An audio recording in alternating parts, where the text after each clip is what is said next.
들 복합적으로 다 갖추고 있는 사찰이 있고 많습니다. 다양합니다. 그래서 내가 다니는 사찰이 어떠한 역할과 기능을 하는 사찰인지를 여러분들이 잘 이해를 좀 하셨으면 좋겠고요.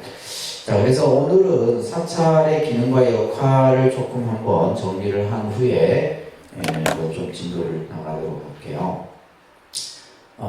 그래서 이제 어떠한 사찰이 가장 사찰다운 사찰이냐라고 했을 때 말 그대로 부처님의 가르침을 잘 전달하고 실천하는 사찰, 그것을 우리가 흔히 말하는 이제 청정도량이라 이렇게 표현하기도 하고 전법도량이라고도 하고 이런 표현들을 우리가 쓰는 겁니다.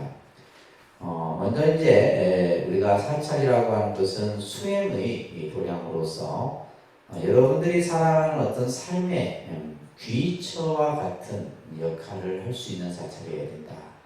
이 말은 무슨 말이냐면 내가 힘들 때, 내가 살아가는 데 있어서 여러 가지 삶의 어려운 문제라든지 그럴 때 내가 정말 믿고 의지할 만한 곳.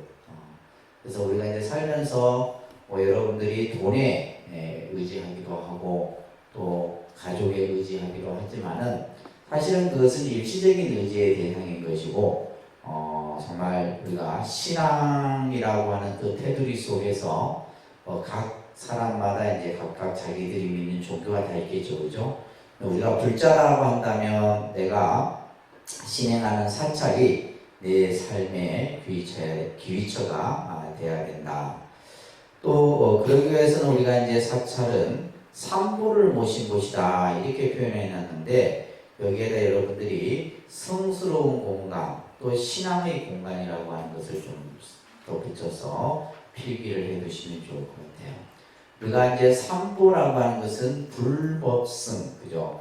불교의 신앙에서 가장 존중하는 세 가지의 대상이 우리는 삼보라고 해요. 따라합니다. 불, 법, 승. 이거는 뭐 이제 우리가 불자라면은 이 세 가지가 내 어떤 귀의 대상이고 예배의 대상이죠. 그래서 사찰은 삼보가 존재하는 곳이에요. 그렇기 때문에 이 삼보가 존재하는 곳이기 때문에 우리 불자들에게 있어서는 성스러운 공간이다. 성스럽다라고 하는 것은 청정하다 이런 뜻이에요. 그래서 예배당이나 성당이나 법당이나 이 공간은 성스러운 공간이에요. 그렇기 때문에 이제 그 공간에서 우리가 이제 그 어떤 예배를 드리기도 하고 수행을 하기도 하고 하게 되죠, 그죠? 자, 그 다음에 우리가 사찰은 진리를 배우는 부처님의 가르침을 배우는 곳이 바로 사찰이다. 그래서 사실 어떻게 보면 삶의 지혜를 배우는 것이죠. 그래서 우리가 이제 보통 사찰하면 법회라고 하는 모임을 하게 됩니다. 법회. 이 법회라는 것을 통해서 부처님 말씀을 여러분들이 듣고 배울 수 있는, 그래서 요즘에는 이제 방송 매체들이 원체 발달이 돼 있어서 인터넷이나 유튜브나 쉽게 그죠? 여러분들이 스님들의 법문도 들을 수 있고 다 할 수가 있어요. 그렇지만 이제 이렇게 함께 모여서 우리가 이제 기도하고 또 부처님 법을 듣는 이러한 법회라고 하는 이런 모임을 통해서 우리는 부처님의 가르침을 배우고 또 그 가르침을 통해서 내 인생의 진리를 찾아 배우는 곳이다. 그래서 어떻게 보면 이제 사찰이 이것은 어떻게 보면 교육 어떤 역할도 하는 곳이 사찰이기도 하죠. 네 번째 의미가 참 중요한데 사찰은 참회하고 기도하고 염불하는 곳이다. 이런 표면적인 설명이고 옆에다가 뭐라 써놓냐면 정화하는 장소다 이렇게 써놓으세요. 정화. 그러니까 정화라고 하는 것은 깨끗이 그죠? 하는 기능을 가진 것을 정화를 하잖아요. 그래서 사찰이라고 하는 것은 몸과 마음을 정화하는 곳이에요. 그렇기 때문에 우리가 사찰을 뭐라 그래요? 수행도량이라는 것을 표현하는 겁니다. 그러니까 이제 여러분들이 세속에 있게 되면 아무래도 오염되죠. 생각이 오염되고 또 내 업이 또 나도 어떤 모르게 또 나쁜 업을 행하기도 하고 하는데 이 사찰이라고 하는 공간 속에 여러분들이 들어오는 순간에 뭐요? 정화 작용을 하는 거예요. 이 안에서. 그래서 왠지 모르게 이제 우리가 사찰을 갔다 오게 되면 어떻게 돼요? 좀 뭔가 마음이 깨끗해진 느낌이 안 드세요? 그런 느낌 안 듭니까? 저는 드는데 법당만 갔다 오면 왠지 내가 청정해진 느낌이 드는. 그래서 몸과 마음을 정화하는 장소가 바로 사찰이다. 이 법당이라는 공간이 그런 역할을 하는 곳이에요. 그 다음에 다섯 번째도 이제 중요한데, 사찰은 공양을 올리고 발언하는 곳인데 옆에다가 공덕을 쌓는 장소다 이렇게 적어놓으세요. 사찰은 뭐 하는 곳이다? 공덕을 쌓는 장소다. 다시 쉽게 얘기해서 뭐예요? 복 짓는 공간이다 이런 얘기예요. 그래서 우리가 이제 많은 내적 이제 여러분들 위에 어머니 부모 세대들이 보면 자식을 위해서 늘 절에 가서 그죠? 공을 드리고 또 예를 들면 부처님께 공양을 올리고 그러면서 복을 짓고 이런 어떤 신앙적 행위들을 했단 말이에요. 그래서 사찰은 공덕을 짓는 장소가 바로 사찰이다. 그래서 얼마나 우리가 이제 그냥 단편적으로 사찰이라고 하는 것이 어떤 곳이냐라고 했을 때 그냥 뭐 불공하고 제지내고 뭐 기도하고 이것이 아니라 그 이면에 이러한 의미들을 함께 가지고 있다. 요즘 이제 현대사회에 와서는 사찰의 기능과 역할이 좀 더 광범위하게 말해지죠. 어떤 기능을 가져야 돼요? 문화적 기능을 가져야 돼요. 사찰이 무슨 기능? 문화적 기능을 함께 갖춰야 됩니다. 또 사찰은 때로는 뭐요? 힐링의 공간이 돼야 돼요. 사람들에게 편안함을 주고 또 이 요즘에 이제 사찰에 우리가 템플스테이라고 하는 것이 우리 이 템플스테이가 원래는 이제 월드컵 2002년 월드컵 때 외국의 사람들이 많이 우리나라로 오는데 그 사람들을 우리가 지금 현재 보유하고 있는 호텔이나 이런 데서 한정이 돼요. 그래서 정부에서 또 이제 불교계에서 이제 마음을 모아서 했던 것이 템플스테이예요. 그래서 지금도 보면 이제 정부의 예산이 많은 예산이 템플스테이에 이렇게 예산이 들어갑니다. 그래서 이제 그 템플스테이를 통해서 뭐야 사람들의 일반 시민들 또 외국인들에게 그래서 외국인들이 한국의 문화 중에서 어떤 것이 기억이 나느냐면 이 첫 번째가 템플스테이예요. 템플스테이. 그래갖고 이제 교회에도 배가 아파갖고 자기들도 처치 스테이 했는데 돼요 안 돼요? 안 되죠. 왜냐하면 우리 불교 문화는 1600년 된 문화예요. 쉽게 말해서 기독교는 뭐예요? 서양의 문화잖아요. 서양의 문화가 우리나라에 들어온 지 얼마 안 되는데 외국 사람들이 교회 가서 무슨 뭐 처치 스테이 하겠어요? 안 하죠. 그래서 우리나라 이제 사찰에서 하는 템플 스테이가 굉장히 많은데 이제 그런 템플 스테이가 그 안에서 뭐예요? 우리나라 문화도 배우고 경험하고 체험하고 이런 것들을 이제 우리 정부에서나 또 불교계에서 하고 있죠, 그죠? 그래서 문화적 기능 또 요즘에는 이제 이 템플 스테이가 휴식의 공간으로도 활용이 돼요. 뭐 절에 가서 뭐 예불 나가고 이런 거 안 합니다. 그냥 가서 쉬는 거예요. 사찰에서 그냥 밥 주면 밥 먹고 그냥 혼자서 산책하고 싶으면 산책하고 예를 들면 계곡에 가고 싶으면 계곡에 가고 이런 휴식형 템플 스테이도 있어요. 또 어떤 경우에는 내가 좀 뭔가 정신을 재무장해야 되겠다 했을 때는 이제 스파르타식 또 템플 스테이 그런 프로그램도 있고 그래서 이제 사람들의 기호에 따라서 템플 스테이도 굉장히 다르게 나타납니다. 그래서 요즘에 이제 이 사찰도 보면 저희 독립선언이 요즘 이제 스님들이 많이 와서 저희 절을 보고 가시거든요. 21세기형 사찰이다. 21세기형. 이 말은 뭐냐면 지금 우리 독립선언 같은 경우는 시대를 앞서가는 사찰의 유형이라고 해요. 그것은 뭐냐면 이 독립선언이라고 하는 이 공간은 뭐예요? 복합문화 공간을 가지고 있죠. 차도 마실 수 있고 책도 볼 수 있고 명상도 할 수 있고 또 무언가를 배울 수 있는 여러 가지 복합. 그 가운데 이제 뭐 신앙적 기능도 포함되지만은 그래서 앞으로 사찰은 그러한 이제 문화적 또 그 다음에 어떤 힐링 공간으로서의 기능을 가져야 된다. 그래야지만 뭐요? 사찰이 존립을 할 수가 있습니다. 또 하나 이제 중요한 것은 사찰이 어떤 역할을 하냐면 사회적 기능도 해야 돼요. 사회적 기능. 사회적 기능이라고 하는 것은 뭐냐면 우리가 있는 이 지역 사회에서 사찰이 어떠한 역할을 해야 되겠죠. 자원봉사 역할을 한다든지 또 예를 들면 어떤 재정적인 도움을 줄 수 있는 장학 사업이라든지 이런 것들. 근데 우리 중요한 건 우리 불자들이 의식이 없어요. 그러니까 스님이 맨날 마이크 잡고 합시다 해도 뭐요 따라올 생각들을 하네요. 이미 뭐요 교회 같은 경우는 그러한 역할과 기능들을 다 하고 있단 말이에요. 하고 있는데 우리는 그냥 막 가서 법당에 가서 뭐 그냥 기도하고 무슨 뭐 자기 수행만 하는 것을 다라고 생각합니다. 그런 시대는 지났다는 거예요. 지금 시대가 앞으로 여러분들 자녀들이 종교를 맞이하는 시대는 지금보다도 더 엄청나게 변하고 올 거예요. 그런 변화에 대처하는 데 있어서 우리가 이제 다양한 사찰의 기능들을 가져야 됩니다. 아시겠죠? 자, 그러면 우리가 이러한 사찰을 언제 가야 돼요? 언제? 절에 언제 가야 돼요? 우리 절에 다니는 분들은 절에 언제 가냐 이렇게 물으면 가고 싶을 때 간대. 그러면 안 됩니다. 절에 가고 싶을 때 가는 게 아니라 가야 할 때 가야 돼요. 가야 할 때. 그래서 우리는 보면 의무감이 좀 부족해. 절에 다니는 불자들이 보면 의무감이 좀 부족해서 참 이게 쉽지가 않습니다. 그래서 우리가 이제 한번 보게 되면 기본적으로 이거는 꼭 기억하셔야 됩니다. 이거는 이제 상식이기 때문에 불교에는 4대 기념일이 있어요. 4대 기념일. 자, 따라합니다. 부처님 오신 날, 부처님 출가하신 날, 부처님 성도하신 날, 부처님 열반하신 날.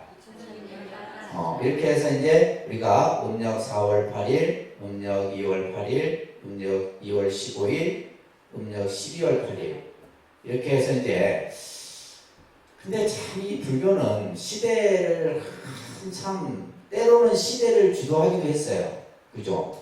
불교라는 종교가 예를 들면 통일신라 시대 때라든지 고려 시대 때라든지 이럴 때는 뭐요?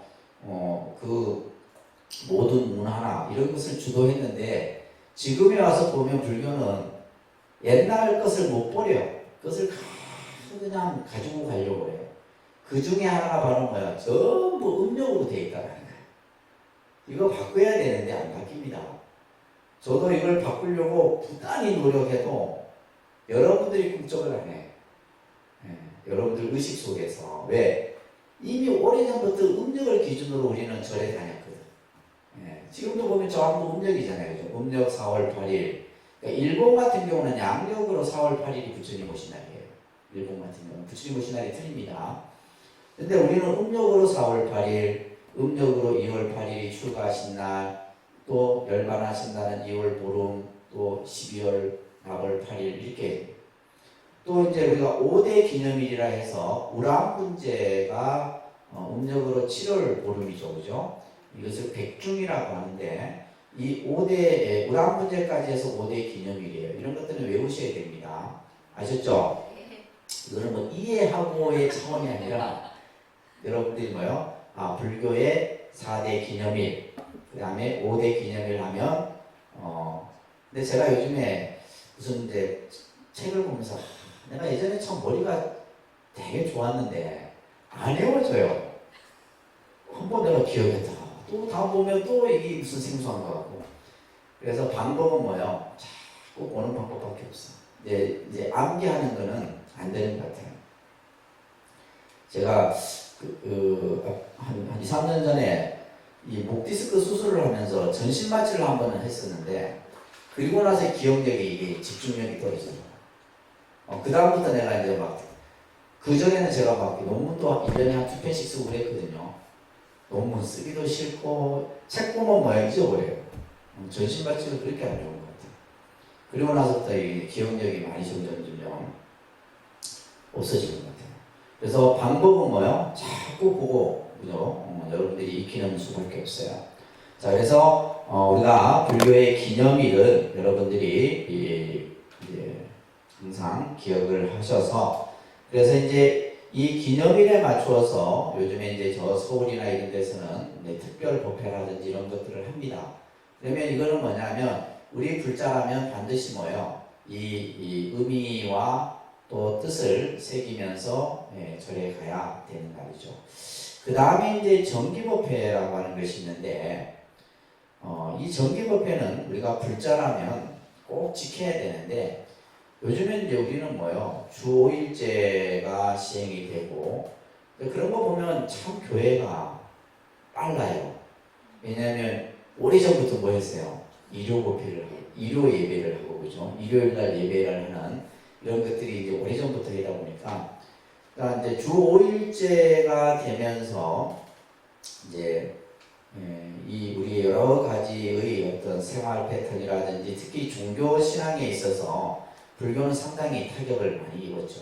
주 5일제를 하면서 그 중에 하나가 이제 바로 이런 어떤 제일법회가 이제 많이 침체되어가는 이런 현상들을 보게 되는데, 자, 보통 이것을 사제일법회라고 합니다. 그래서 일반적인 사찰에서는 이 사제일법회를 아직까지는 이 경상도 권역에서는 해요. 그래서 이 날은 바로 뭐다? 하늘이 무너져도 절에 가는 날이다. 이렇게 인식을 하셔야 돼요. 근데 여러분들 이제 직장 다니니까 이게 안 되는 거죠. 그러면 이게 간혹 보면 토요일, 일요일이 제일이 되는 날이 있다 이 말이에요. 달력을 보다 보면 그러면 그날만큼은 또 와야 될 거 아니야. 근데 잊어버려. 이게 안 돼요. 자, 우리가 보면 초하루법회가 있어요. 그죠? 초하루법회는 우리가 보통 신중기도를 합니다. 사찰에서. 무슨 기도? 신중기도. 그래서 신중이라는 것은 이제 우리 여기 이제 이쪽에 부처님 오른쪽에 있는 단을 신중단이라고 해요. 신중단. 중단이라고 하는데 신중단인데 여기에 계신 분들은 어떤 역할을 하는 분들이냐면 호법신자들이에요. 부처님 불법을 옹호하고 또 불교를 믿는 사람들이 어떤 재앙에 빠지지 않도록 항상 보호해주는 그런 역할을 하는 분들이 바로 이 호법신자들이에요. 여기에는 보면 사천왕을 비롯해서 금강역사, 위태천신, 칠성용왕 이런 모든 우리가 그런 어떤 선신들이 모셔져 있어요. 그래서 우리나라는 예전부터 뭐요? 첫 시작을 굉장히 중요하게 얘기했어요. 그래서 1년에 그죠? 시작하는 첫날을 중요하게 생각하고 또 한 달을 시작하는 첫 그죠? 초하루를 중요하게 생각해서 이 날은 하여튼 그래도 저런 이제 빠지지 않고 오세요. 초하루 법회는. 그래서 웬만큼 이제 절에 좀 다닌 분들은 초하루 법회는 안 빠지고 보시려고 많이들 하시죠. 그래서 이제 저희 같은 경우는 이제 이 초하루 날 보통 한 3일 신중 기도를 봉행을 합니다. 봉행을 하고. 근데 저는 이제 앞으로는 언젠가는 이 음력 법회가 없어지고 토요 법회나 일요 법회로 바뀌어져야 돼요. 언젠가는 바뀌어져야 됩니다. 안 그러면 불교는 희망이 없어요. 근데 이걸 바꾸는 건 내가 아무리 바꾸자 해도 돼요? 안 돼요. 여러분들이 생각이 바뀌어야 돼요. 그러니까 토요법회, 일요법회 하면 스님 토요일, 일요일은 집에서 쉬어야지 무슨 절까네. 이러니까 이게 돼요? 안 되는 거예요. 자, 그 다음에 보름법회가 있어요. 보름법회. 이거 보름은 이제 15일이죠, 음력으로. 그죠? 보통 이제 사찰에서 보름법회는 인등기도를 합니다. 무슨 기도? 대부분 비슷해요. 대부분 비슷합니다. 그래서 이 인등은 우리가 이제 법당에 보면 항상 이 법당 부처님 양옆에 불을 밝혀놓은 것을 인등이라고 해요. 인등. 등은 우리가 이제 저 밝은 불빛은 뭘 의미한다고 했어요? 지혜를 상징한다고 해요. 어둠을 환하게 밝히는. 그래서 여러분들 가족들이나 또 인연 있는 사람들을 위해서 부처님 전에 그래서 인등은 인등 공양이라고 합니다. 그런데 인등 공양. 인등을 밝혀서 등을 밝혀서 부처님께 공양을 올리는 거예요. 그래서 옛날에는 기름으로 이렇게 등을 밝혔어요. 그래서 기름을 사다가 절에 이렇게 해서 이제 불을 밝히고 했었는데 요즘은 이제 뭐 화재 염려나 이런 것 때문에 전부 전기로 바뀌었죠, 그죠? 그래서 이 인등은 이제 24시간 365일 항상 모든 불은 다 끄는데 인등은 항상 안 끕니다. 그래서 항상 그 인등을 밝히게 되는데 저희는 아직 이제 3층의 대법당에는 지금 인등을 새로 조성을 하고 있어요. 그래서 아마 가을쯤에는 여러분들이 이제 인등을 그에 밝힐 수 있게 되는데 지금 여기 2층 설법전에는 인등이 켜져 있죠, 그죠? 그래서 보름에 인등을 밝힌 분들을 위해서 기도를 하는 겁니다. 그 다음에 이제 우리가 지장제일법회가 있어요. 음력으로 며칠이에요? 음력으로 18일이에요. 여러분들 사찰 달력들 집에 가지고 계시잖아요. 그러면 사찰 달력에 보면 항상 이 사제일에는 절에 가는 날 표시가 되어 있습니다. 잘 못 보죠? 절에 가는 날 표시가 되어 있어요. 뭐 하여튼 뭐 연꽃 문양이 들어있든 뭐가 되어 있든 그 또 제일 이 표시가 되어 있어요. 그래서 보통 이제 이 그 지장제일에는 저희 독립선언 같은 경우에는 참회 기도하는 참회 기도를 하는 법장 참회 기도를 하는 날로 정해서 저희는 이제 이 지장기도 때는 이제 연가 천도 시식을 같이 이렇게 합니다. 연가 천도 시식을 한 달에 한 번 이렇게 하게 돼요.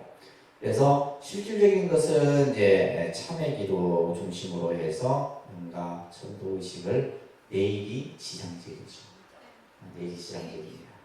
그래서 이런 것들을 이제 사찰이 하게 되고, 그러니까 각 제일마다 뭐가 있어요? 특색이 있죠. 특색이 있어요. 어떤 뭐 초하루는 신중기도, 보름은 인등기도, 지장제일은 참회기도. 그 다음에 이제 관음제일 기도가 있어요. 관음제일. 관음제일 기도는 음력으로 며칠? 24일인데 이때는 뭐냐면 행복기도예요. 가족의 구성원들을 위해 부처님께 행복을 발언하는 행복기도.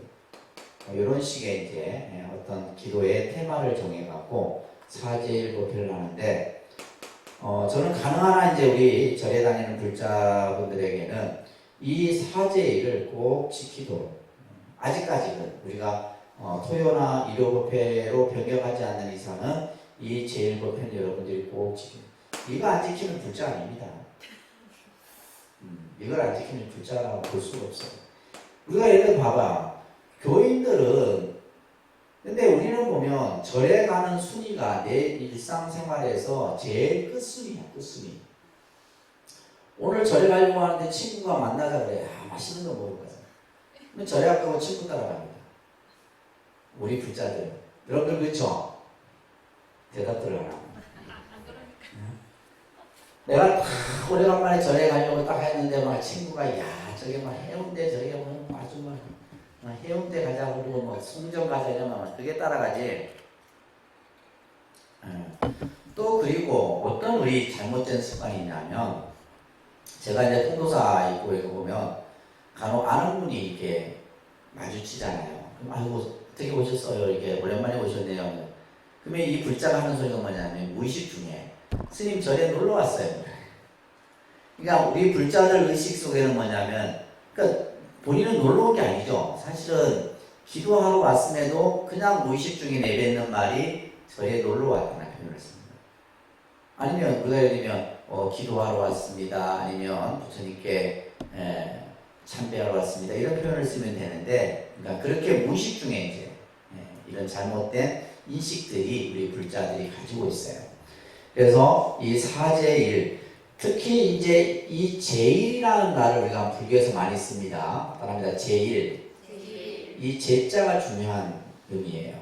그래서 우리가 천도제, 49제, 우람분제 할 때 이 제자를 쓰는데, 뭐 그냥 듣기만 들으세요.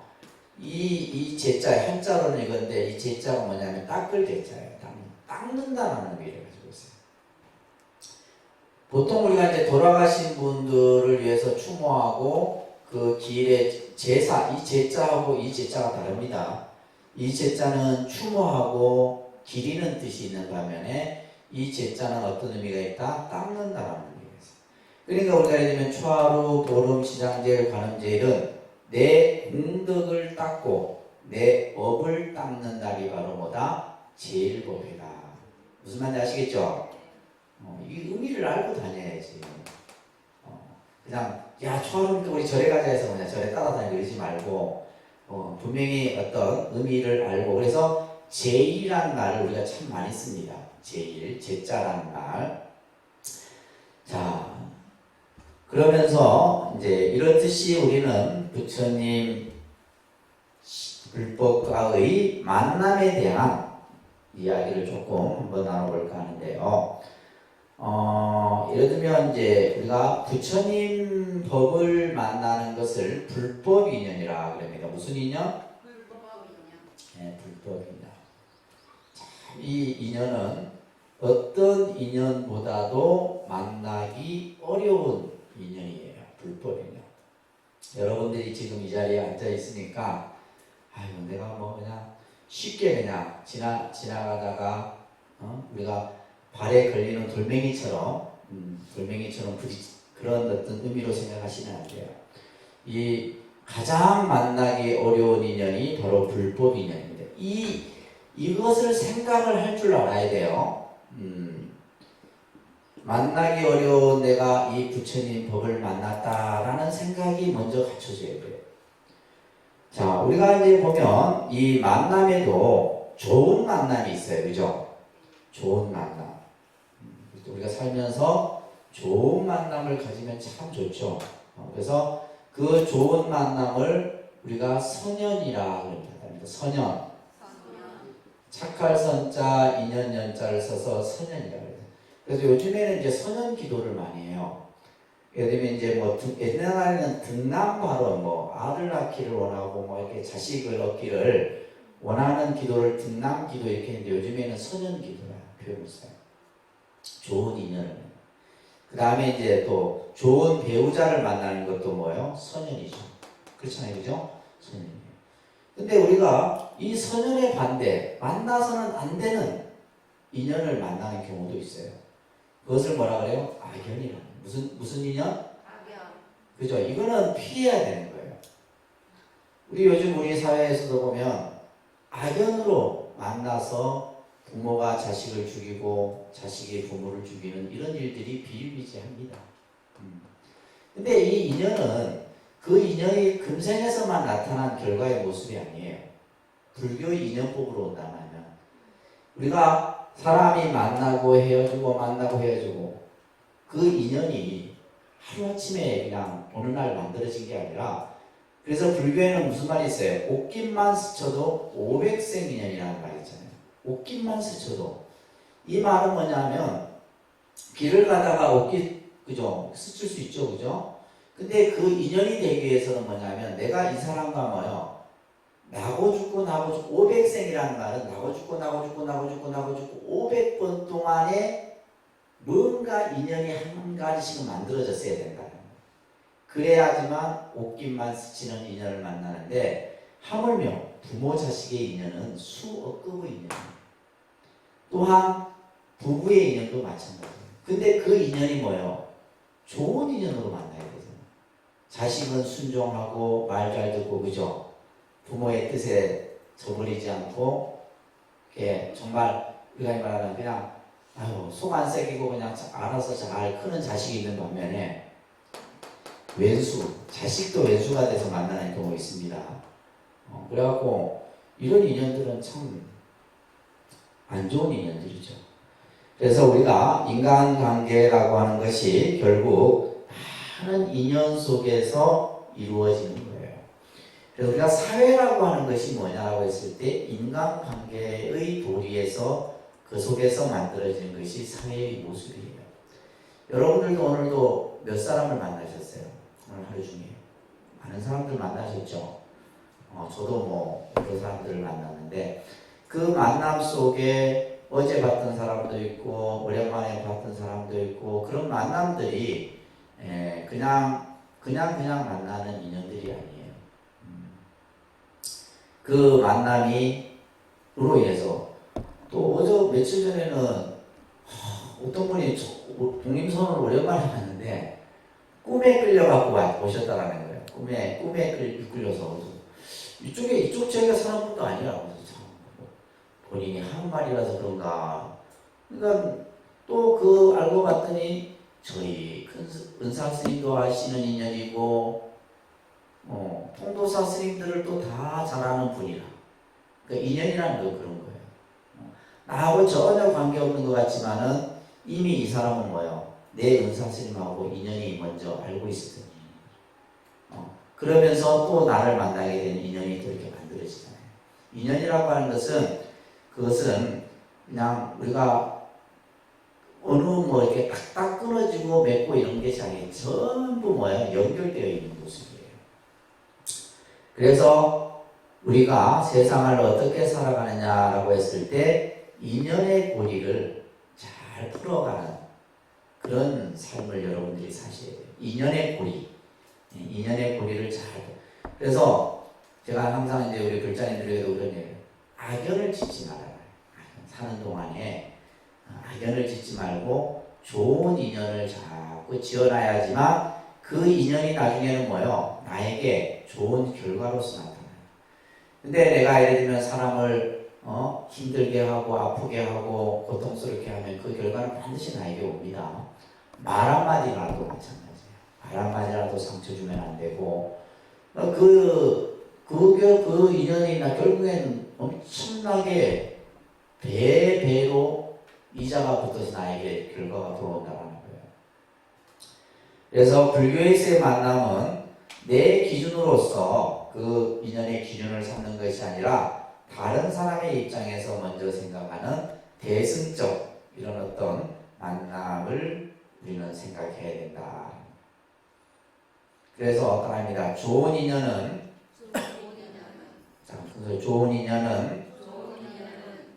나 자신이 만들어가는 것이며 남에게 도움이 되는 인연을 만들어가야 한다. 그죠? 결국 선연을 만드는 것도 내죠. 내 자신이죠.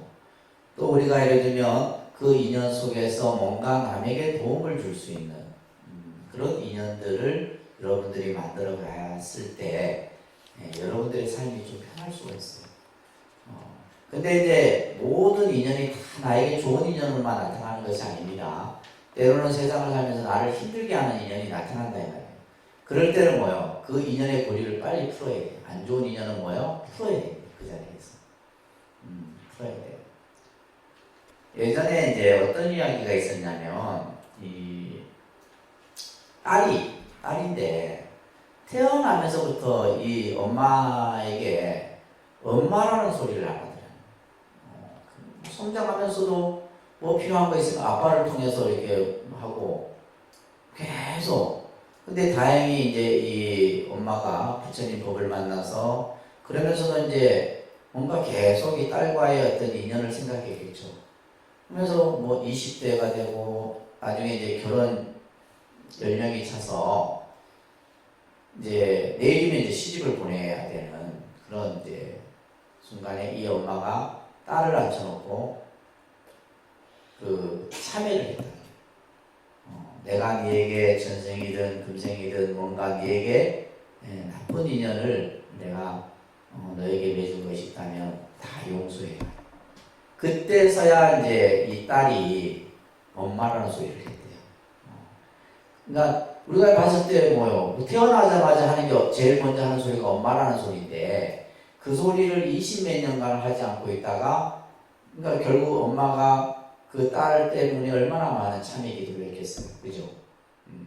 그래서 딸을 뭐 원망한 것이 아니라 자기의 그 잘못된 인연의 고리를 풀기 위해서 부처님 법을 통해서 계속 그렇게 하다가 결국에는 마지막에 딸을 시집 보내는 그 시간에 이제 결국 그 악연의 고리를 풀어버린 거예요.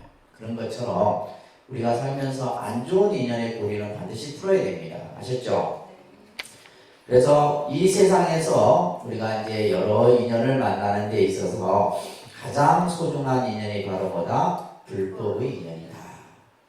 자, 우리가 부처님께서 이렇게 말씀하셨어요. 사람으로 태어나기 어렵고 태어나서 바르게 살아가기 또한 어렵다. 부처님이 세상에 나시기 어렵고 부처님 법 또한 만나기 어렵다. 부처님 법 또한 만나기 어렵다. 독구경에 나오는 말씀인데요. 사람 몸밖에 어렵습니다. 인생난득이요 불법난봉이라고 하는 유명한 우리가 이제 말씀이 있지만은 사람 몸밖에 어려워요. 나는 간혹 보면 어떤 사람 스님 저는 밤생에 이제 인간으로 인간의 몸을 받기 싫고 길가에 핀 이런 모를 뭐 들꽃으로 태어나고 싶다는 내가 속으로 진짜 미쳤구나. 아직 인간의 가치를 몰라서 그런 거예요. 무슨 이런 모를 들꽃으로 태어나서 뭐하게? 응? 우리가 예를 들면 수많은 생명 가운데 이 사람 몸 받는 것이 굉장히 어렵습니다. 사람 몸을 받아도 여러분들이 대한민국에 태어나는 걸 큰 복으로 생각해야 돼요. 저 아프리카나 저 이디오피아 이런 데 태어났다고 생각해요. 또 사람 몸을 태어났어도 뭐요? 사지 육신이 멀쩡한 것만 해도 여러분들은 큰 복을 주는 거예요. 우리가 태어나면서 장애를 겪는 그런 생명들이 얼마나 많습니까? 보면 저 서울의 큰 병원 가면 보면 아동 그 병원 가면 좀 어릴 때부터 백혈병부터 시작해갖고 진짜 고통받는 아이들이 많아요. 그런 거 보면 우리는 진짜 그죠? 세상을 불평불만할 수가 없는 거예요. 매사매사가 감사한 거지. 그래서 사람으로 태어나게. 그래서 제가 여러분들 한번 스스로 생각해요. 내가 다음 생에 사람으로 태어날 확률이 몇 프로 될 것 같아요? 0.0001%도 없어요. 내가 지금 사는 모습을 보면 여러분들이 그렇잖아요. 사람 몸 받는 것은 정말 힘든 겁니다. 그래서 사람 몸 받는 것도 어렵지만은 또 우리가 세상에 태어나서 바르게 사는 것 또한 어렵고 부처님이 세상에 나기 또한 어렵죠. 그죠? 또 우리가 부처님 법 만나는 것은 또한 어렵다. 그래서 부처님 법 만나기 어려우니 부처님 법을 만났다는 것에 대해서 여러분들이 쭉 생각을 하셔야 됩니다. 그것에 대한 유명한 비유가 밑에 보시면 맹구목이라는 비유가 있어요. 그런데 맹구목 이 유명한 비유인데 큰 망망대에 눈먼 거북이가 있어요. 눈이 먼. 이 거북이가 그 바다에 한 널판지가 떠다녀요. 어디로 떠나냐면 바람에 이렇게 떠다니겠죠. 그죠? 근데 널판지에 구멍이 하나 나 있어. 구멍이 하나 나 있어갖고 이 눈먼 거북이가 바깥을 한번 보기 위해서 뭐요? 그 널판지 구멍에 목을 넣어서 한번 세상을 볼 수 있어요. 그만큼 거의 확률이 어떻게 되겠어요? 그죠? 불가능한 무슨 조그만 연못도 아니고 그 망망대해 속에 그것도 눈이라도 있으면 널판지라도 찾아가겠지만 그죠? 그만큼 만나기 어려운 것이 바로 뭐다? 부처님 법이다. 그래서 천수경에도 보면 백천만급 난조다 이런 말이 있어요. 백천만급의 시간이 지나도 만나기 어려운 것이 불법이니라. 아시겠죠? 알겠습니까? 그래서 이 불법 인연을 만났을 때 여러분들이 사찰을 중심으로 해서 열심히 신앙생활도 하고 또 내가 할 수 있는 불자로서의 역할들을 여러분들이 잘 하셔야 됩니다. 자, 그러면서 쭉 넘기셔서 그 불교 신앙의 특성이라고 하는 내용을 한번 좀 볼게요. 그러면 불교가 어떠한 신앙적 특성을 갖고 있냐라고 했을 때 바랍니다. 자주성, 자유성, 평등성 이 세 가지의 특성을 가지고 있어요. 자주성이라는 것은 뭐예요? 불교는 모든 것이 내가 만들어가는 거예요. 신이나 부처가 해주는 게 아닙니다. 모든 것은 내가 스스로 결정하고 책임지는 겁니다. 이게 자주성이에요. 저는 불교가 이게 참 좋아요. 부처님의 내가 어떤 내 운명에 의해서 또 누군가의 어떤 절대적인 힘에 의해서 결정되는 것이 아니라 내가 모든 것을 결정하고 책임진다. 자유성이라는 것은 뭐냐면 불교 신앙의 이것도 아주 중요한 특성이에요. 그래서 우리 불자들을 가만히 보면 제가 좋게 표현하면 자유로운 영혼이라는 여러분들은 얽매이는 걸 싫어합니다. 구속되는 것도 싫어하고 이런 분들이 저래와 예를 들면 나는 막 얽매이고 구속되고 종속되고 이런 분들이 교회 갑니다. 교회 가는데, 근데 우리 불자들은 절대로 이게 뭐가요? 통제가 안 돼. 통제권 영역 속에 안 들어와요. 그래서 내가 좋게 표현하면 자유로운 영혼들. 자율성이 뭔가 구속되고 얽매이는 걸 싫어하는 거죠. 그래서 우리 이제 신앙의 특성 가운데 우리는 뭐예요? 수행을 통해서 번뇌와 윤회의 굴레로부터 벗어나서 그죠. 얽매이는 자체를 싫어하는 거예요. 구속되는 걸. 그래서 궁극의 열방과 해탈을 증득하는 것이 목적이에요. 자율성입니다. 구속하지 않습니다. 그것을 뭐 얽매여 놓지도 않아요. 그래서 믿는 것도 네 마음이고 안 믿는 것도 네 마음이고 이렇게 표현해요. 그러니까 불교가 잘 되겠어요, 안 되겠어요? 잘 안 되는 거예요. 교회처럼 안 믿으면 막 지옥 간다 그러고 막 협박도 하고 공갈도 주고 이래야 되는데 자유에 맡기니까. 그 다음에 평등성이에요. 평등성은 뭐냐면 누구나 다 깨달음을 얻을 수 있다. 누구나 다 부처가 될 수 있다. 예를 들면 부처와 중생은 차별이 없는 거죠. 똑같은 겁니다. 그래서 누구나가 다 깨달음을 얻을 수 있다는 평등성. 그래서 우리가 예를 들면 신과 인간은 주종 관계지만은 부처와 중생은 뭐예요? 평등 관계입니다. 이런 어떤 이제 불교 신앙적 특성이 있고 그 밑에 이제 신앙의 목적이 중요한 거죠. 이게 제일 중요합니다, 사실은. 여러분들이 불교라는 종교를 믿는 신앙인으로서 목적이 분명해야 돼요. 첫째, 여러분들이 신앙을 하는 목적은 뭐예요? 결국 참나를 찾기 위한 겁니다. 참나를 찾기 위한 거. 그래서 이 어떤 우리가 이제 뭐 참선 수행도 그렇고 모든 불교의 수행이 이 참나를 찾는 수행이죠. 그래서 신앙도 마찬가지입니다. 그러면 도대체 이 참나라는 것이 과연 뭐냐 이거예요. 나라는 것이 뭐냐? 이걸 알기 위해서 이제 많은 공부들을 하셔야 되는 거예요. 우리가 이제 아까 반야신경에도 뭐 전부 다 공이라고 그랬단 말이에요. 이제 이런 이제 여러 가지 이론적인 개념들을 하나하나 공부를 하나 하셔야 돼요. 두 번째가 중요한 겁니다. 두 번째, 불교 신앙의 목적에 있어서 결국 신앙을 통해서 뭐예요? 나 자신의 삶을 변화시켜야 돼요. 근데 간혹 보면 잘못된 방향으로 변하는 분들이 너무 많아. 너무 안타까워요. 절에 30년, 40년 다녀도 너무 잘못되게 변해요. 그래 되면 이제 우리가 흔히 이제 그런 분들을 절귀신이라고 해요. 절귀신이라 합니다.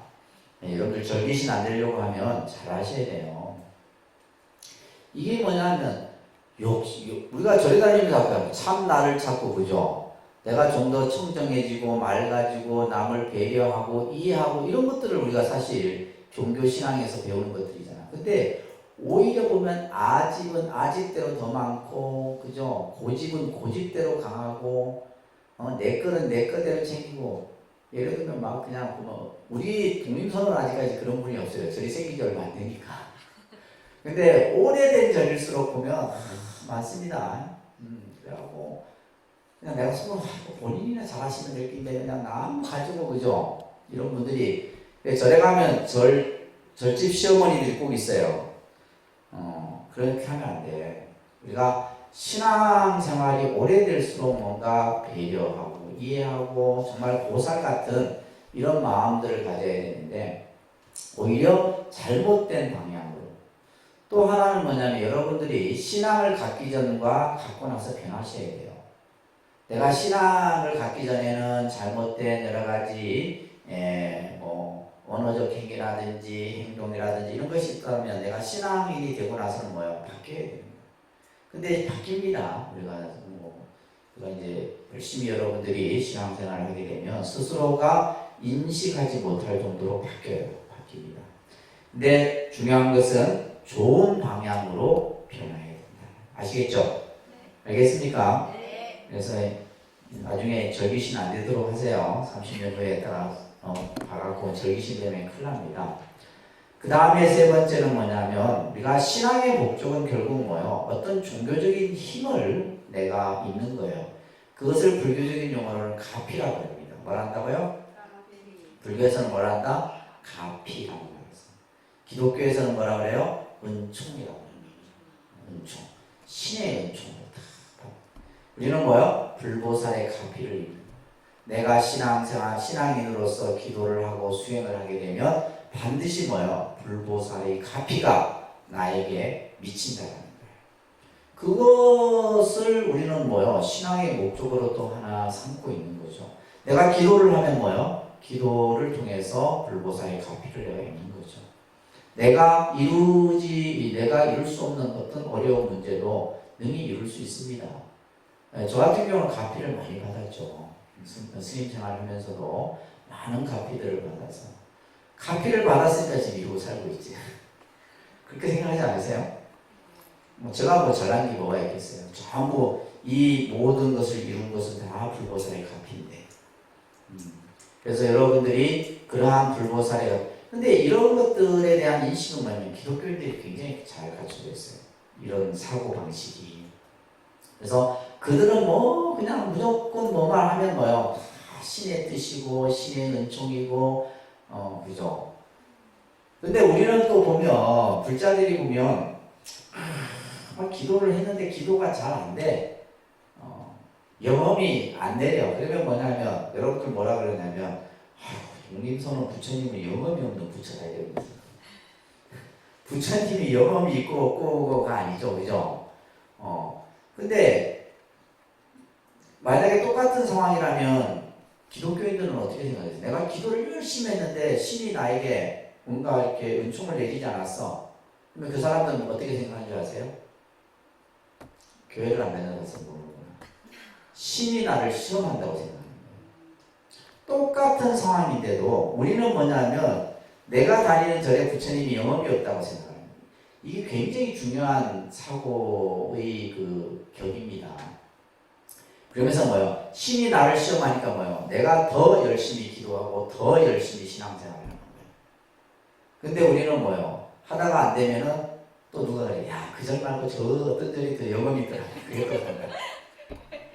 제가 여러분들 너무 잘 알죠? 그냥 안 되는 거예요. 그래서 우리가 이 불보살의 가피를 통해서 내가 해결하기 어려운 문제들도 해결할 수 있고 마지막은 뭐예요? 정토 세계를 구현하는 거죠. 부처님 세계를 구현하는 것 그것이 신앙의 목적이다라는 겁니다. 그러면 이런 것을 하기 위해서는 우리는 어떠한 자세로 가져야 되느냐? 첫 번째 서원이 있어야 돼요. 뭐가 있어야 된다? 서원을 여러분들이 세워야 돼요. 자, 근데 우리는 불자들은 절에 다니면서 내 소원만 빌어. 이 소원과 서원은 다릅니다. 그죠? 뭐가 달라요? 글씨가 달라요. 글씨가 다른데 이게 굉장히 큰 차이점이에요. 소원은 어떤 의미냐면 무엇을 해 주십시오 이런 의미예요. 부처님 우리 아들 공부 잘하게 해주십시오. 우리 가족 건강하게 해주십시오. 우리 집안 행복하게 해주십시오. 해주십시오는 뭐예요? 해주십시오의 의미를 좀 생각해 보세요. 이거는 뭐냐면 이거는 의타적이에요. 의타적. 뭔가 어떠한 힘에 내가 기대어져서 어떠한 힘을 가진 사람이 그렇게 해주기를 내가 바라는 거죠. 그죠? 근데 불교는 서원이에요. 서원을 세우라. 원을 세우라는데 원. 이 원이라고 하는 것은 바램입니다. 바램. 내가 뭔가를 이루고자 하는 바램. 그래서 우리가 신앙인으로서 여러분들이 첫 번째 갖춰야 될 자세가 바로 뭐다? 원을 가지고 절에 다니셔야 돼요. 원이 있어야 됩니다. 원이 있어야 돼요. 이 원은 뭐냐? 서원은 뭐냐? 내가 하겠습니다. 이런 뜻이에요. 의미가 다릅니다. 이 차이점을 잘 알으세요. 하겠습니다. 이거는 뭐냐면 내 주체적 의지가 담겨 있는 거예요. 부처님이 해 주십시오가 아니에요. 부처님 제가 하겠습니다. 이거예요. 그래서 우리가 이제 천수경에 보면 중생을 제도하겠습니다. 우리가 사홍선을 하잖아요. 늘 수업 마치면서 사홍선을 하죠. 부처님 중생을 제도해 주십시오 이게 아니에요. 내가 중생을 제도하겠습니다. 번뇌를 끊어주세요 아니에요. 번뇌를 제가 끊겠습니다. 법문을 배우게 해주십시오 이게 아닙니다. 법문을 제가 배우겠습니다. 뭐가 담겨요? 내 의지가 담겨요. 내 의지가 담겨서 내가 이루고자 하는 것을 성취하는 것. 이게 바로 뭐다? 서원이에요. 그래서 불교는 서원의 종교가 돼야 되는데 이게 그냥 잘못돼갖고 소원을 비는 종교가 되거든요. 그러니까 내가 절에 가서 비는 거예요. 비는 게 아니라 내가 하는 겁니다. 내가 만들어가는 거예요. 내가 우리 아들을 건강하게 하겠습니다. 우리 가족을 행복하게 하겠습니다. 예를 들면 내가 이루고자 하는 것을 이루겠습니다. 라고 하는 자기 의지가 있어요. 아셨죠? 네. 이건 기도의 방법에 있어서 아주 중요한 개념이에요. 이 개념이. 두 번째는 뭐예요? 믿음을 일으켜야 돼요. 믿음. 따라합니다. 발심이라고 해요. 따라합니다. 발심. 그래서 화엄경에 보면 초발심심변증각이라 처음 발심한 그 마음이 정각을 이룬다. 발심이 돼야 돼요. 발심. 지금 여러분들이 이 자리에 앉아있는 것은 뭐가 됐기 때문에 아니에요. 발심을 했기 때문에 앉아있는 거예요. 내가 공부를 해야 되겠다. 부처님 법을 배워야 되겠다. 이건 뭐 발심이에요. 무슨 말인지 아시겠죠? 그래서 항상 우리는 끊임없이 발심을 합니다. 그 다음에 마지막에 끊임없는 수행. 이것을 정진심이라고 해요. 그런데 정진심. 그렇죠. 우리가 끊임없는 정진이라는 말 참 좋은 용어입니다. 끊임없이 나아가는 거예요. 내가 물러서지 않아. 물러나려고 하는 마음은 태굴심이라고 해요. 그러니까 태굴심. 좀 처음 듣는 말이죠. 물러나려고 하는 마음. 나는 안 돼. 나는 해봤자 안 돼. 이게 아니에요. 이런 생각을 가지면 안 됩니다. 우리 불교의 신앙에는 뭐요? 끊임없이 정진하는 마음. 이 마음이 우리가 신앙인으로서 갖춰야 될 중요한 자세라는 말씀을 드립니다. 자, 이렇게 해서 우리가 사찰을 중심으로 한 여러 가지 신앙생활, 또 우리가 사찰의 역할과 기능들을 좀 이것은 상식적인 개념에서 설명을 드렸고요. 자, 오늘은 6강을 이어서 배우도록 할게요. 자, 6강은 이제부터 조금 이제 교리적인 내용으로 들어갑니다. 오늘 배우는 내용 6강은 불교의 역사라고 하는 주제로서 우리가 이제 불교가 역사적으로 봤을 때는 2600년, 통상적인 표현으로 2600년, 한국 불교는 1700년 이렇게 얘기를 합니다. 이제 불교가 우리나라에 들어온 지가 1700년이 됐고 불교의 역사는 2600년이다. 이 긴 어떤 역사 속에서 역사라고 하는 것은 그렇죠. 여러분들 역사에 관심 있는지 모르겠어요. 보면 우리나라도 역사가 굉장히 당군 이래로부터 우리나라의 역사는 그죠? 기원하잖아요. 4000년이 넘는 역사를 가지고 있어요. 그러면 그 시대 속에서 끊임없이 역사라고 하는 것은 변화하고 발전하고 그래서 역사라고 하는 것은 과거와 현재와의 끊임없는 대화다 이렇게 얘기를 하기도 한 분이 계세요. 역사라는 것은 뭐다? 과거와 현재와의 끊임. 그러니까 예를 들면 우리가 뭐 과거의 이야기를 자꾸 얘기하는 것을 고리타분하게 생각해서는 안 되죠. 왜? 그 역사가 있었기 때문에 지금의 불교의 역사든 뭐 한국의 역사든 모든 역사의 그런 모습들이 나타나는 거죠. 그죠? 자, 우리가 교재를 보시게 되면 시대적으로 이념적으로 우리가 불교를 구분할 때 따라합니다. 대승불교, 따라합니다. 대승불교, 소승불교. 그러니까 우리가 대승이다, 소승이다라고 구분하는 것은 이념적인 의미에서 구분을 할 때 대승과 소승을 구분해요. 근데 이제 시대적으로 구분을 할 때는 자, 우리가 이제 불교의 역사를 공부하는데 시대적 구분을 우리가 공부를 할 겁니다. 시대적 구분을 공부를 할 거고 나중에 뭐 소승이다, 대승이다 이런 개념들은 또 공부를 할 기회가 여러분들에게 있게 됩니다. 시대적으로 우리가 불교의 역사를 구분할 때 먼저 초기 불교 이렇게 표현해요. 그러니까 초기 불교 용어를 자꾸 여러분들이 소리내서 하셔야지만 익혀집니다. 제 얘기만 듣고 있으면 그냥 나가는 순간에 다 잊어버려요. 그런데 초기 불교, 부파 불교, 이런 용어들은 처음 듣잖아요, 그죠? 이거는 이제 진짜 공부를 해야지만 들을 수 있는 것들이에요. 그 다음에 대승불교, 그러니까 대승불교. 대승불교도 보면 대승 초기, 중기, 후기 이렇게 나눠져요. 그래서 후기를 우리는 밀교라고도 해요. 이렇게 얘기를 합니다. 그러니까 초기 불교, 부파 불교, 대승불교, 밀교. 그러니까 2600년의 역사가 요 안에서 전부 다 담겨 있는 거예요.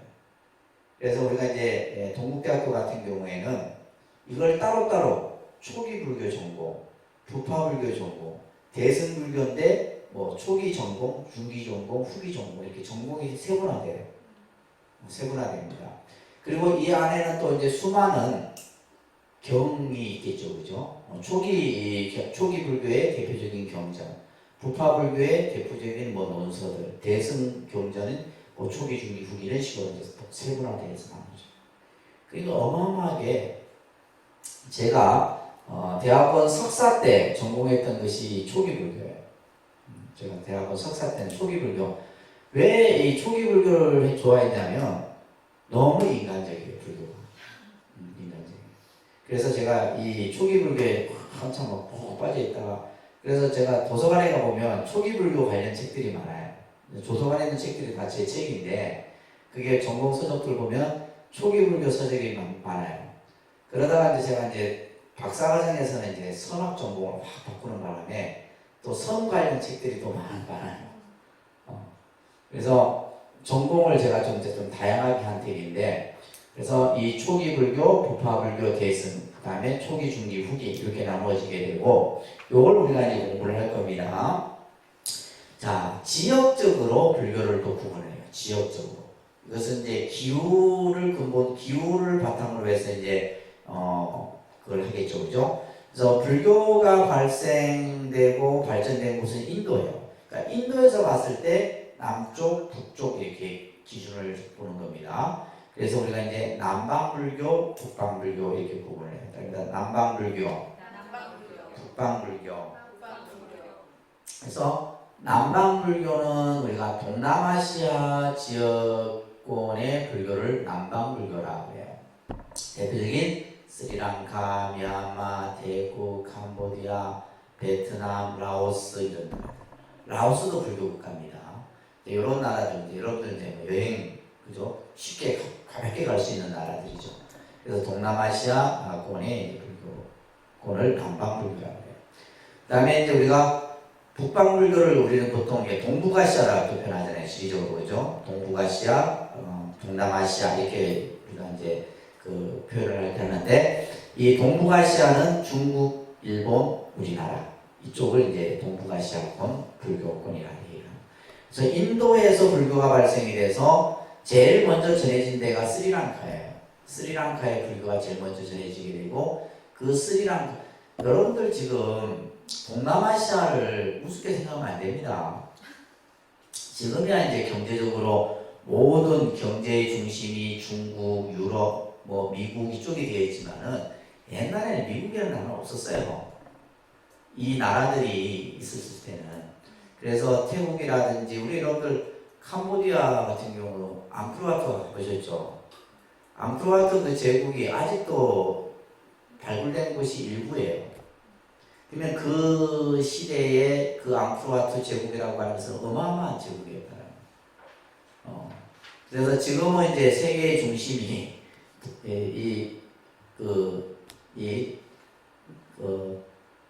남방불교, 요 동남아시아에서 지금은 이제 유럽 쪽으로 쫙 힘이 갔죠. 앞으로 힘이 또 어디로 가요? 동북아시아 쪽으로 또 힘이 싹 쏠릴 수도 있다는 거예요. 그러니까 지금 미국하고 중국이 이제 서로 막 힘겨루게 하는 거 우리는 막 중간에 끼어가고 그래서 이 눈치 저 눈치 보고 있는 상황인데 불교도 마찬가지입니다. 아주 재밌어요. 이 남방불교 같은 경우 스리랑카, 미얀마, 태국, 베트남, 캄보디아, 라오스 이런 나라들 같은 경우는 보면 아무래도 이제 기후에 의해서 이런 이제 그 지리적으로 묶여 있는 나라다 보니까 첫째 뭐가 달라요? 우리가 종교는 종교의 어떤 이념 하나만 가지고 보시면 안 됩니다. 이 종교가 발전되고 변화하는 과정 속에 가장 크게 영향을 미치는 것이 기후예요. 우리 날씨 변화죠. 지금 여러분들 코로나19 이거보다 더 무서운 게 뭐예요? 모르는구나 아직. 지구온난화예요. 지구온난화. 사실은 지금 세계 각국에서 이 지구온난화로 생기는 그 영향은 어마어마합니다. 나중에 이제 큰일 났어 이제 후세들은. 그래서 환경이 그만큼 중요한 거예요. 어떻게 보면 코로나19도 그와 관련 연관되어 다 되어져 있다 얘기를 하잖아요. 그런데 이제 그만큼 이 기후가 중요한 겁니다. 기후에 따라서 모든 의식주가 다 바뀌죠. 그래서 남방권 같은 경우는 아무래도 이제 덥고 습하고 그죠? 우기도 많고 그러다 보니까 스님들 같은 경우도 보면 그냥 가사 하나만 또 걸치고 그죠? 황색 가사 하나만 걸치고 예를 들면 이제 뭐 남방 이쪽에 가게 되면 사찰에 가게 되면 양발도 다 벗어야 돼요. 양발 신고 가면 안 됩니다. 우리하고는 정반대죠. 우리는 법당 들어가기 위해서 양발 다 신어야 되는데 그외에는 양발 다 맨발로 다. 특히 여성들은 뭐냐면 살이 보이면 안 돼요. 그래서 이 동남아시아권 보면 여성들의 치마가 보면 다 길죠. 긴다. 살이 보이면 안 돼요. 그래서 전체. 그리고 특히 이제 옷에 의복에 이런 것도 많은 변화가 있지만은 특히 뭐냐면 기후와 가장 밀접한 것이 바로 뭐냐면 음식이에요. 음식. 그래서 이제 우리가 더운 지역에서의 그런 어떤 음식 문화와 추운 지역의 음식 문화가 다르죠. 다릅니다. 그래서 음식하고 특히 우리가 불교에서의 수행이라고 하는 측면은 굉장히 밀접한 연관을 가지고 있어요. 음식과. 요즘에는 음식과 뭐와 또 밀접해요? 건강. 그죠? 여러분들 관심이 있는 건강하고 음식과. 제가 며칠 전에는 제가 밀가루를 되게 좋아해요. 밀가루가 저한테는 아주 최대의 적인데, 근데 제일 싫어하는 걸 또 제일 좋아해. 그래갖고 일주일을 아침에는 아메리칸 스타일로 그냥 식빵하고 일주일 내내 먹고, 저녁에는 우동, 뭐 칼국수 이걸 일주일 먹었더니 몸이 부어버린 거예요. 몸이. 그래서 내가 지금 이제 혼자 다시 1년 동안 내가 밀가루 끊는다 지금. 라면도 좋아하고 막 이런 걸 좋아하는데 그만큼 뭐예요? 음식과 건강, 또 수행 이런 것들이 굉장히 중요하죠. 그래서 이 식문화가 우리가 차지하는 비율이 굉장히 큽니다. 근데 특히 이제 남방권에서는 가장 대표적인 예가 뭐냐면 육식을 한다 그랬잖아요. 그죠? 스님들이 육식을 합니다. 육식을 하는데 그거는 이제 그 문화예요. 그 남방권에서의 문화인데 스님 그 남방권에서는 주로 탁발이라고 하는 것을 통해서 이 음식을 수용을 하죠. 우리 한국처럼, 한국이나 중국처럼. 그래서 남방 사원을 보면 부엌이 없습니다. 좋을 것 같아. 공양주걱 정도. 그죠? 왜냐하면 그냥 가서 바로 하나만 들고 가서 그냥 다 이렇게 얻어오면 되잖아요. 근데 우리 한국 사찰은 뭐 부엌이 제일 시끄러운 데가 저 부엌이거든요. 저거 없애야 돼. 그러니까 우리는 뭐냐면 그 음식을 만들어서 사찰에서 만들어서 스님들이 위해서 먹고 수용하고 이런 문화였단 말이에요. 그래서 다르죠. 그러다 보니까 이제 부처님이 제정하신 율장에 보게 되면 신도들이 올리는 공양을 거부해서는 안 된다 이런 게 있어요. 율장 가운데. 그래서 신도들이 예를 들면 스님께 올리는 공양은 전부 다 수용을 해야 돼요. 난 고기 안 먹습니다. 뭐 나는 육류 안 먹습니다. 뭐 이렇게 하면 안 돼요. 율장에 어긋나요. 그리고 또 이제 율장에 보면 삼정육이라 해서 깨끗한 고기는 먹어도 된다라고 율장에 나와 있어요.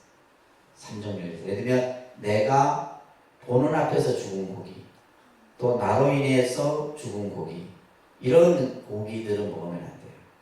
나하고 관계없는. 그래서 제가 이제 여러분들 횟집을 가시면 여러분들 어떻게 해요? 그죠? 그 물고기에 담겨 있는 데서 저놈 잡아주세요. 저는 직접 사진이에요. 아시겠어요? 그러니까 직접 사진 안 하면 어떻게 돼? 그냥 주인장 보고 알아서 주세요. 내가 직접 사진을 피할 수 있다는 거예요. 내가 예를 들면 잡아달라는 직접 사진인 거잖아요. 이런 거는 이제 먹으면 안 돼요. 그래서 이제 율장 이런 데 보게 되면 그런 내용들이 많습니다. 그래서 이런 어떤 음식과 관련된, 의복과 관련된. 반면에 이제 우리 이제 동북아시아권 같은 경우는 이제 중국이나 일본이나 한국은 또 이 세 나라의 불교 문화가 또 크게 다 달라요. 아주 독특합니다. 여러분들 중국 여행 가보셨어요? 요즘에 이제 코로나 때문에 뭐 해외여행 다들 못 가시는데, 중국이 참 아주, 엄청난, 지금 이제 막 그냥 뭐, 힘을 가지고 있는 나라죠. 중국이 불교를 자체적으로 키웁니다. 어마어마하게 키워요. 그 대신 뭐냐면, 외국에서 들어오는 불교는 차단을 하고, 기독교는 말할 것도 없어요. 그래서 아직까지 중국은 뭐예요? 공산주의죠. 공산주의입니다. 사회주의예요. 그래서 크게 뭐 경제적으로는 이제 경제 민주화 쪽으로 이렇게 하지만은 사상이나 이런 것들은 그래서 이제 중국 같은 경우에 예를 들면 어떤 경우냐면 우리가 이제 여행 같은 거 가서도 문화혁명 때 사찰이나 이런 것들이 다 파괴가 되는데 지금은 막 어마어마하게 절들이 세워져요. 예를 들면 시주석이 한번 그 지역에 사찰을 가잖아요. 그 다음날부터 그 마을은 달라져 있어요. 그 절이 완전히 복원이 되어버립니다. 그리고 중국은 스님들을 어마어마하게 교육을 시켜요. 교육을 시켜갖고 스님들의 근데 이제 우리가 큰 사찰들 주지는 전부 공산당원이에요. 공산당원이 주지입니다. 그래야지만 주지를 할 수 있어요. 그게 철저하게 중국 자기네 불교를 만드는 거죠.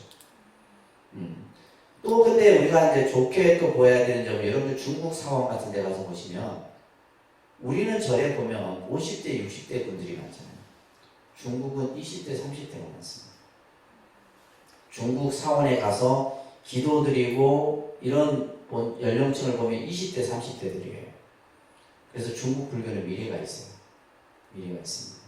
그러니까 국가 정책적으로도 불교를 키울 뿐더러 엄청나게 젊은이들에게 불교라는 종교를 그래서 그 사람들 보면 사원에 가서 기도하는 거 보면 참 잘합니다. 젊은이들이. 그래서 이제 중국 불교 같은 경우는 이제 아무튼 그래서 우리 한국 저 같은 경우만 해도 이제 중국을 들어가려고 하면 머리 감고 승복 입으면 비자가 안 나와요. 한국 스님이라고. 그래서 우리는 서약서를 써요. 중국에 가서 선교 행위를 하지 않겠습니다. 서약서를 써야지만 비자가 나와요. 그 정도로 엄격하게 통제해요. 그래서 제 그 여권 사진 보면 약간 머리를 좀 길었어요. 근데 중국 비자 받는다고 이제 여권을 만들었었는데 그래갖고 그냥 이 승복 안 입고 티 하나 걸치고 사진 하나 더 찍어갖고 그래야지 비자가 나와요. 우리는 뭐 선교 하려 해도 중국말 못해서 못할 건데 안 할 건데 근데 이제 우리가 이제 그 목사들이 이제 저 엠벤이라든지 이쪽에 우리 그 중국 동포들 쪽에서 선교 활동을 많이 하다 보니까 굉장히 엄격하게 단속을 하죠. 그 다음에 여러분들 이제 우리 일본 같은 경우는 일본이 인구가 1억이 넘습니다. 인구가 1억이 넘는데 불교 신자가 6천만이라고 이렇게 되어 나와요. 그래서 세계 나라 중에서 가장 불교 신자 수가 많은 나라가 일본이에요. 근데 이 사람들이 불교만 믿느냐? 아니에요. 그들이 믿는 신도라고 하는 신교라고 하는 자기들이 믿는 교가 있어요. 우리가 보통 이제 그 신사라고 그러잖아요. 진자. 일본에 가면 사찰이 있고 사찰 옆에는 반드시 진자가 있어요. 그래서 이제 아주 우리가 봤을 때는 독특한 그리고 일본인들은 보면 집집마다 불단을 다 가지고 있어요. 불단. 그래서 그게 보면 부처님도 있고 자기들이 믿는 신도 있고 조상들 위패도 있고 그래요. 그래서 아침 출근할 때 인사하고 저녁에 퇴근해서 인사하고 이런 문화예요. 그리고 일본은 종파불교라 해서 일본 스님들이 보통 보면 두 개의 직업을 가지고 있어요. 일본은 스님이 직업적 개념입니다. 직업적. 그래서 요즘에 이제 우리 한국의 스님들도 우리는 직업이 아니다. 막 우리가 얘기를 하는데, 그러면 이제 이것 때문에 조금 이제 소득세 문제 이런 것 때문에 조금 약간 문제가 됐었어요. 종교인들도 과세해야 된다 이런 거 있었잖아요.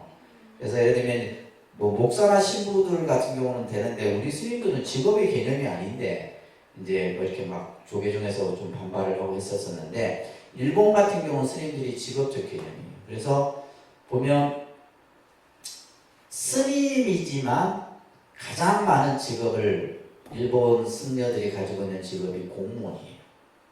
공무원. 그러니까 스님이면서 공무원입니다. 또 두 번째 많은 직업이 뭐냐면 교사예요. 교수들. 그러니까 학교 쪽, 교육 쪽에 이제. 그게 뭐냐면 일본은 보면 사찰이 대학을 많이 가지고 있어요. 대학을 가지고 있으면 그에 따른 중고등학교 다 있겠죠, 그죠? 이 교육과 관련된 쪽을 많이 합니다. 그리고 이제 여러분도 알다시피 일본은 뭐예요? 스님들이 거의 뭐 90% 이상이 이제 결혼을 하게 되죠. 결혼. 그래서 저도 이제 개인적으로 일본의 이 스님들의 결혼 문화 이런 것들에 대해서 좀 제가 일본에 있을 때 좀 관심이 많아서 그때만 해도 뭐냐면 일본의 아가씨들이 신랑감 후보로 10순위 안에 들어가는 사람이 누구예요? 스님이에요. 실제로. 그래서 내가 물어봤잖아. 내 대학 다니는 우리 학생들한테 야, 니 만약에 스님하고 결혼하면 어찌 생각하노? 이렇게. 뭐 아이들은 뭐 그게 할 수가 없어서 그랬지 하기만 하면 좋다라는 생각. 여러분들 일본에서 신랑감 랭킹 1위가 누군지 아세요? 모르죠? 그치? 제일 인기가 있는 신랑감 1위가 스모 선수였습니다. 단명한답니다. 빨리 돈은 많이 벌고 스모 선수. 그 다음에 두 번째가 가장 그래도 이렇게 아주 유능한 이렇게 그 젊은 그 아내를 그러니까 와이프를 가장 아주 좀 이렇게 능력이 있는 와이프를 얻는 직업인으로서는 이제 프로야구 선수들. 프로야구 선수들이 보면 주로 탤런트, 아나운서 이런 쪽이 많아요. 일본은. 그리고 쭉 내려가다 보면 스님이야. 스님인데 그러니까 스님의 와이프가 되려고 하면 그냥 되는 게 아니에요. 첫째 미모가 있어야 돼요. 미모. 내가 알고 있는 스님들 와이프도 보면 다 미모가 뛰어나서. 근데 미모만 있는 게 아니라 뭐도 했냐면 꽃꽂이도 할 줄 알아야죠. 다도도 할 줄 알아야죠. 그 다음에 서예도 할 줄 알아요. 문화적 소양을 또 갖춰야 돼요. 근데 요즘에 이제 얘기 들어보니까 일본도 많이 바뀌었잖아요. 바뀌다 보니까 일본 젊은 여성들이 구속되는 걸 싫어해요. 그러니까 스님 와이프가 되면 뭐요? 구속되거든. 그래서 이제 많이 인기가 떨어졌다 하더라고요. 그리고 또 하나 이제 우리가 일본 같은 경우는 아직도 또 독특한 어떤 그런 종교적 문화를 가지고 있는 게 뭐냐면 태어나면 신사를 가요. 진짜죠. 신사를 가서 그 아이의 건강을 빌고 하고 결혼은 교회에서 해요. 이들이 보면. 근데 교회가 있는 게 아니고 그냥 호텔에 교회가 있어. 희한해. 그리고 마지막에 죽으면 장례는 어디서 지어요? 절에서 지어요. 절에서. 그래서 일본의 장례는 모든 장례는 절에서 다 합니다. 절에서 해요. 그리고 절이 뭘 가지고 있냐면 낙골당을 다 가지고 있어요. 여러분들 일본 여행 하시다 보면 동네 안에 이렇게 이제 묘비들이 많은데 그 옆에 봤는데 뭐가 있어요? 사찰이 있어요. 그래서 사찰이 그 낙골당을 전부 관리하고 이러면서 합니다. 그래서 하여튼 제가 일본에 살면서도 일본 불교를 직간접적으로 봤지만은 아주 독특한 그런 문화를 가지고 있고 뭐 좋은 점도 있고 우리가 보면 좀 납득이 안 되는 점도 있고 그래요. 똑같은 이 동북아시아권에서도 이렇게 이제 불교의 색깔들이 각기 달라요. 제가 왜 이런 얘기를 여러분들께 해드리겠어요? 그러니까 우리는 보면 자기가 보는 것, 자기가 알고 있는 것을 불교라고 생각하는데 아니라는 거죠. 제가 지금 뭐 동남아시아 쪽이나 또 이쪽 뭐 중국, 일본 이렇게 얘기를 해드린 것은 그만큼 같은 불교지만은 뭐요? 지역에 따라서 문화에 따라서 전부 각기 다르다는 거예요. 무슨 말인지 아시겠죠? 쉽게 말해서 고정관념을 갖지 말아요. 불교라는 어떤 테두리를 가지고 불교는 이럴 거야. 이해해야 돼. 이런 생각을 갖지 마요. 다 틀려요. 무엇이 맞고 무엇이 틀리다는 기준도 없어요. 그것은 그 나라의 문화, 역사, 또 기후, 관습 이런 것에 의해서 전부 바뀌어지는 겁니다. 지금도 뭐요? 불교는 끊임없이 여러분들이 인지하지 못하는 가운데 변화, 발전하고 있다. 아시겠죠? 이게 역사예요. 자, 그래서 우리가 이제 여러분들 교재 보시게 되면 가장 이제 초창기의 불교를 아까 초기 불교 뭐 이렇게 했는데 우리가 보통 학계에서는 뭐 원시 불교라고도 하고 근본 불교라고도 하고 원시 근본 불교라고 하고 명칭이 여러 가지로 쓰였어요. 근데 이것을 요즘에는 이제 거의 통일을 해서 얼리 부디즘 해갖고 초기 불교라는 용어로 이제 거의 일원화해서 용어를 쓰고 있습니다. 그러니까 초기 불교. 초기라는 말은 말 그대로 뭐예요? 부처님과 가장 가까운 시대의 불교다 이 말이에요. 부처님과 가장 가까운 시대의 불교. 그러면 결국 이 역사라고 하는 연도나 기준은 누가 만들어요? 역사학자들이 만들겠죠. 우리나라 역사도 마찬가지고 뭐 모든 종교의 역사도 마찬가지예요. 어디서 어디까지를 기준으로 삼을 것이냐. 근데 그게 이제 학자마다 견해가 각기 달라요. 그죠? 다릅니다. 그래서 어떤 것을 가장 보편타당하게 볼 것이냐. 그래서 우리가 보통 초기 불교하면 부처님 제세 시부터 부처님이 생존했을 때부터 부처님이 열반하신 후 약 100년에서 200년 정도 이렇게 얘기를 해요. 뭐 예를 들면 무슨 몇 년, 서기 몇 년 딱 따라서 얘기하는 게 아니에요. 그냥 100년에서 200년 정도. 또 그렇게 얘기하기도 하고 부파불교라는 불교가 발생되기 전까지의 불교 뭐 이렇게 얘기도 하고 학자들마다 내용은 각기 다 다릅니다.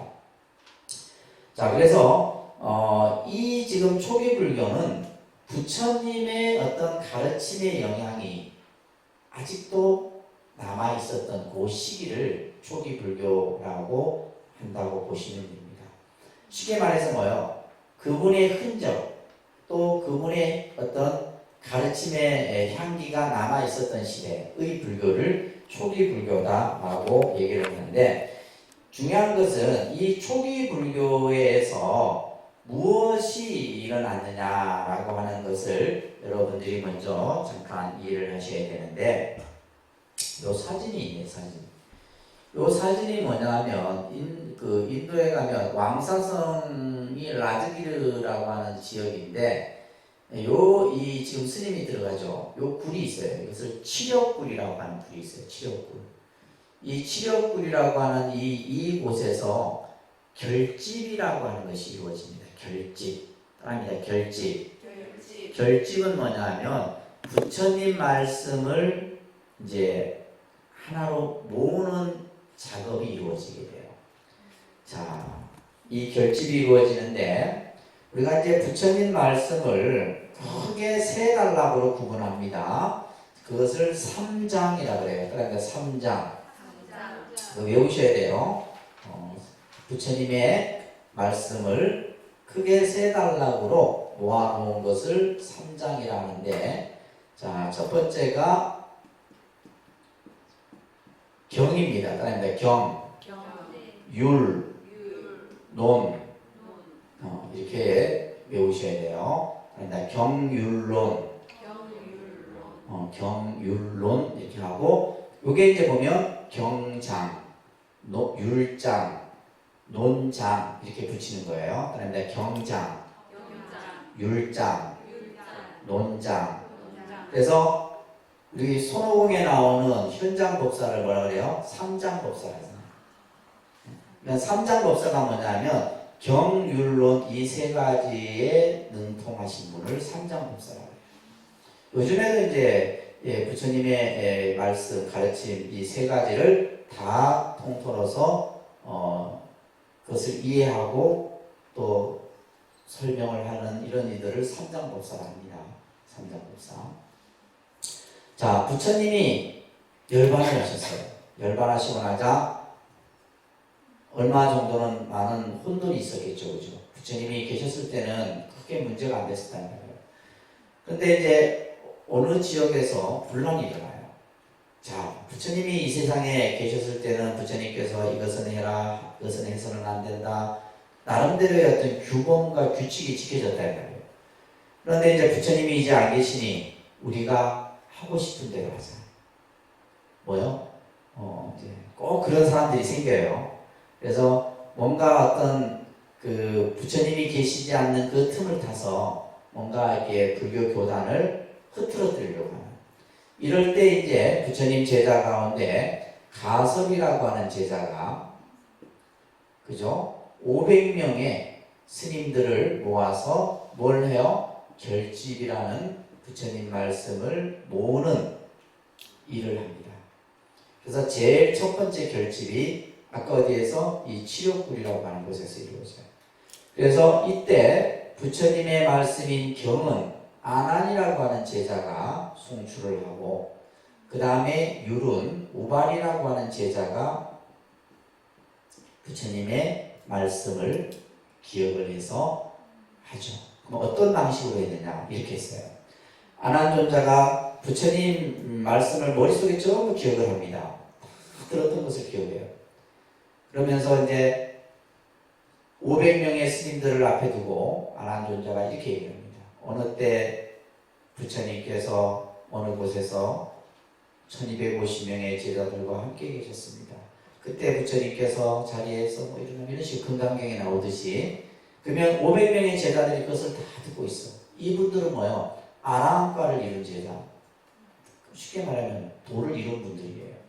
이분들이 이 지금 아난이 송출하는 그 경을 다 듣고 틀림없이 이것은 부처님의 말씀이다 라고 확정을 지어주면 그것이 뭐예요? 하나의 경이 되는 거예요.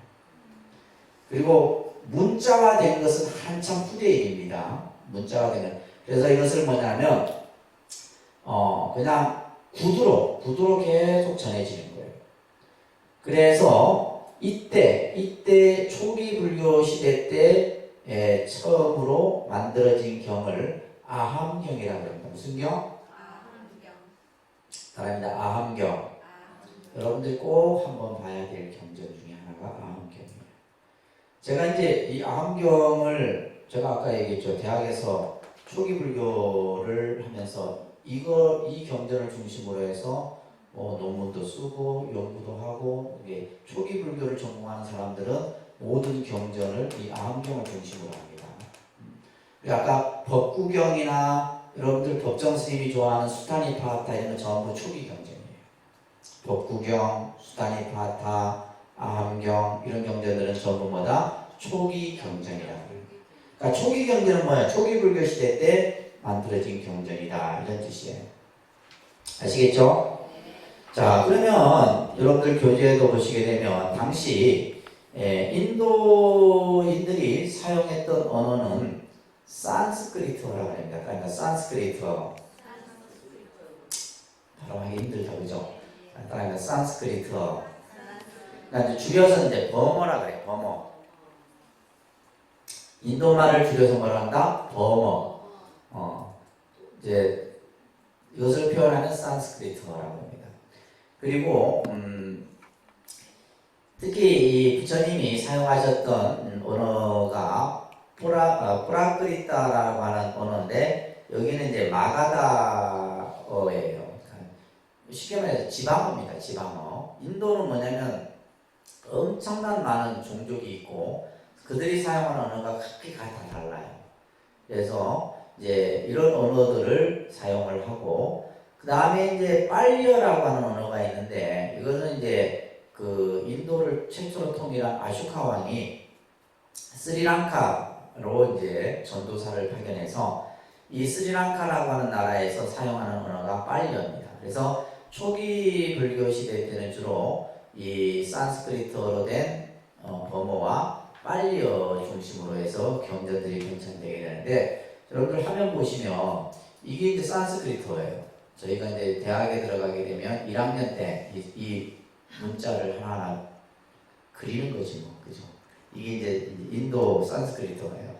그리고 요게 언어가 이제 빨리어예요. 빨려. 스리랑카에서 쓰는 언어고, 요게 이제 여러분들이 그죠? 뭔지는 모르지만 어떤 한자로 된 거죠. 한자로. 그래서 우리가 불교를 공부하는 분들이 보면 불교가 어려운 게 아니라 제가 늘 얘기하죠. 언어가 어려운 거예요. 언어. 그래서 우리가 인도 말로 된 이 산스크리트어를 중국어로 된 한자로 번역을 하죠.